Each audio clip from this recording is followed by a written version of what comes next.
Just a few days ago, I had made a video announcing that Bernie Sanders had officially endorsed Cenk Uygur in his run for California's 25th congressional district. Unfortunately, though, within 24 hours of Bernie making that announcement, Cenk and, by extension, Bernie were subject to a serious smear campaign from the mainstream media based on comments which Cenk had made nearly 15 years ago and for which he has continuously apologized for over the past decade.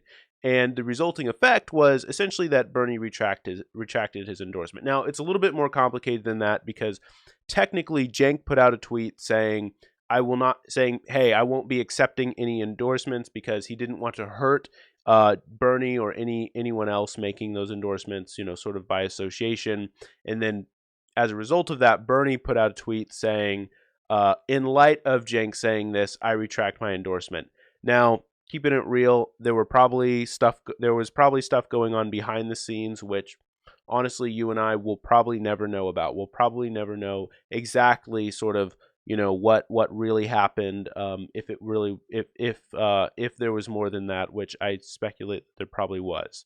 In any case, let's take a look at one of the articles here. So this is actually just on Kyle Kulinski's Twitter. He screen grabbed this. He screen grabbed this ridiculous headline from the Los Angeles Times. Bernie Sanders endorses Californian who defends crude sex ratings of women. This is such a ridiculous headline on so many levels. I don't think I really need to explain why it's a ridiculous headline. But Cenk, the founder of Wolfpack, founder of Wolfpack, co-founder of Justice Democrats, along with Kyle, and the founder of TYT, which, as like it or not, TYT is one of the bedrock central features of the progressive movement. We love to talk about how Bernie did the progressive movement, how Bernie pushed the Overton window, and he did.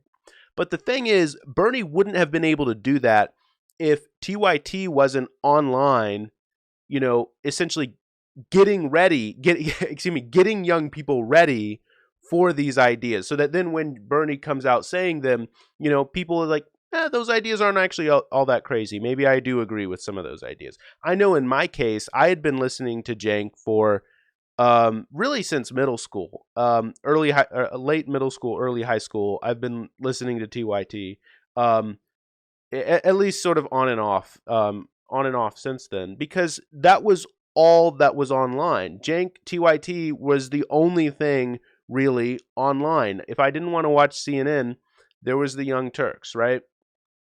And you can criticize the Young Turks. There are plenty of criticisms you can make, right? Plenty. But you cannot deny that he was really important for the progressive movement. And so to just defame him saying, oh, he's just a Californian who defends crude sex ratings, in my opinion, is just really, really ludicrous. And so Kyle had also made a video, and I'm going to link Kyle's video in the description because I do think that it was a really good video, sort of breaking this down, and sort of related to that video which he made. He has this tweet here: moneyed interests know that Cenk will bring real change, and they can't risk him winning. All they have is PC fake outrage. They can't debate him on Medicare for all, free college, ending the wars, etc.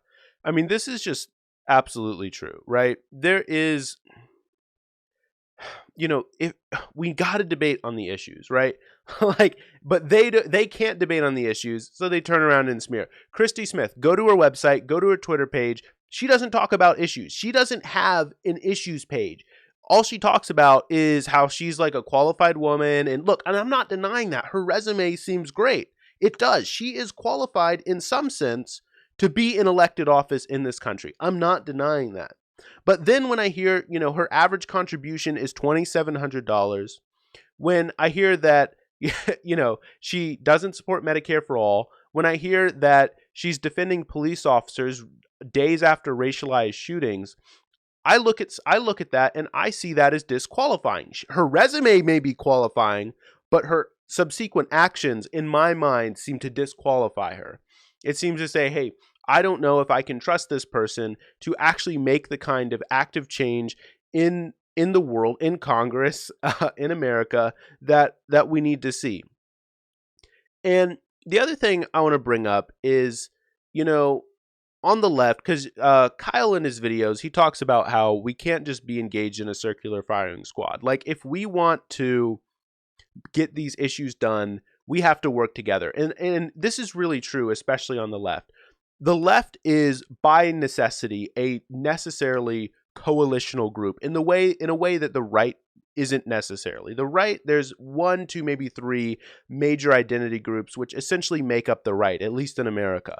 On the left, there are dozens of different identity groups, different organizations working together in order for these common causes. The left, there is no single group. Since the decline of organized labor, since the decline of unions for the past 50 or 60 years, there is no sine qua non, no single group, which is the sort of the bedrock of the left, as much as we might want to think that there is. And so the only way that we get our goals done is by working together. And one of the big weaknesses of being a coalitional group, obviously there's tons of benefits, tons of great things which come with that, but one of the weaknesses really is that we can be easily divided up and we can be split to start bickering against one another, and we'll end up going against our own interest. We love to talk as if it's only the right who votes against their own interest. That's not the case. That's not true. The left sometimes does too. I'll give you just one example. Frank Luntz, famous Republican strategist. One of the ways in which he got the what he termed death tax, but was really the inheritance tax, largely repealed, was by, well, it wasn't just reframing it by calling it the death tax. It was also by getting numbers of left-wing groups to start opposing it. So, for example, he got gay groups to start opposing it because at the time, gay marriage was illegal. And so if, you had a lot of money and were going to be subject to the inheritance tax, and you had been living with, living with your partner for decades on end, as if you were married, but you couldn't be, then it was taxed essentially at a higher rate. Basically, you didn't get the benefits of marriage. And so Frank Luntz used sort of covert groups to start persuading LGBT activists and the like to oppose the inheritance tax, which is in some sense a confusion because the real issue was never the inheritance tax. The real issue was the injustice of gay marriage being illegal.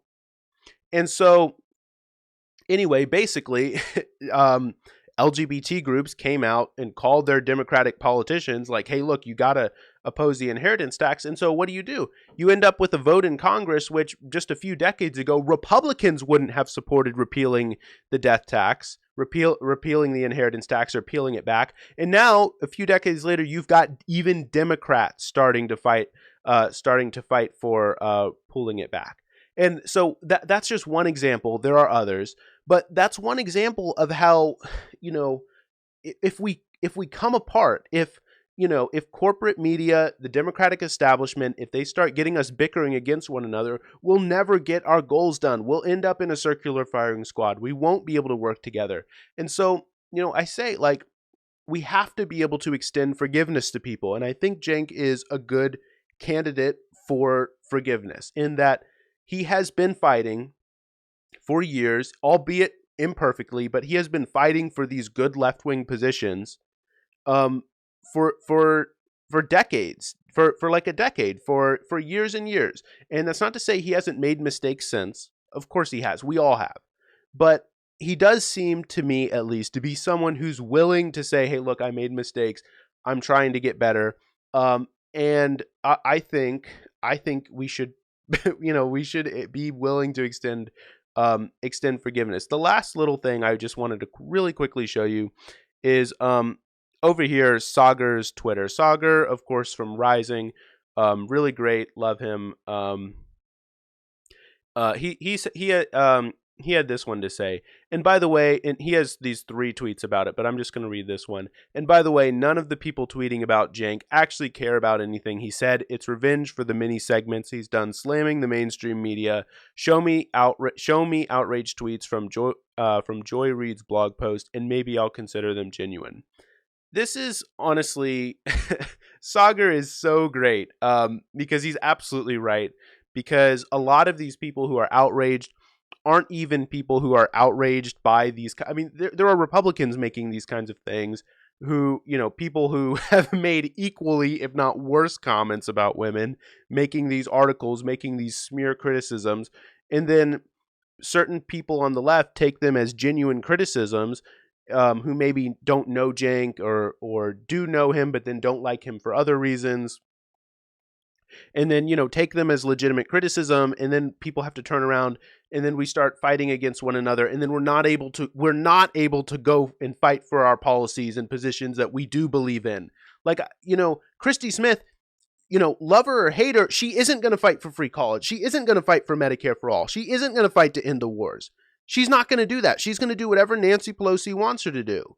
And that's not someone who, who is the kind of person that at least me being on the left is going to want in Congress. And if you're on the left, even if you don't like Cenk, it seems to me that, hey, look, if you want these policies done, provided that, the guy's not a devil, you should probably negotiate with him. And I think that Cenk's a good candidate for being someone who is not the devil, I guess. But let me just honestly close with, so Cenk was out canvassing today for the first time. I made a video a few days ago talking about how Cenk needs to be out canvassing personally, and I'm really glad to see him out canvassing personally, knocking doors. That is the best way for him to win. That's really, really important. And so, go out, donate. Obviously, canvassing and working, he can't do that if people aren't donating to his campaign. So he just says here, I am deeply humbled by all of your support today. Today was the biggest donation day since launch weekend, with donations averaging $23. So go out, donate to Cenk, and let's show them that progressives can win in purple districts, because this is, the tagline Cenk has been using, that the fight is in the 25th. If we can show that progressives can win in purple districts, that will send a serious shock through the establishment, which we really need to see. So that's the video. If you liked it, I'd appreciate it if you hit the like button and subscribe. Thank you.